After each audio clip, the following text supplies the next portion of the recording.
Ogi nekenčiau tinklinio marketingo. Tikrąja to žodžio prasme. Kai man kažkas pasakydavo tinklinis marketingas, prisijung, dirbsim kartu, kažką pasieksim, galvodavau, eikit jūs. Bet atsitiko gyvenimas ir arba niekada nesakyk niekada.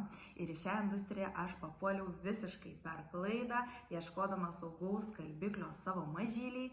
Ir nuo to karto išėjus į dekretą čia ir likau.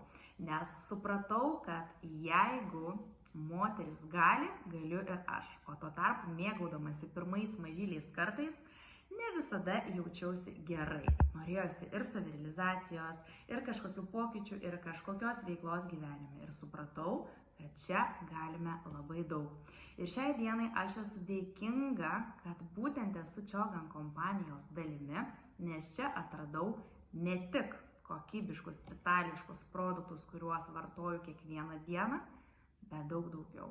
Sutikau žmonės, kurie padeda keisti gyvenimą, kurie tave palaiko, kurie tave motyvuoja, augina ir skatina veikti. Ir pati didžiausia dovana, kurią aš gaunu šios kompanijos dėka, tai yra moteris. Tai yra gebėjimas matyti, kaip tos moteris pakeičia savo gyvenimą. Ir patikėkit manim, kiek teko išgirsti istorijų, kurios ir pradžiugina, ir sugraudina, paliečia iki pat širdies gelmių, kai moteris išeina iš depresijos, kai moteris pagaliau patiki savim, kai jai nebereikia leidimo mylėti save, kai jis suvokia, kad yra kur kas daugiau nei yra.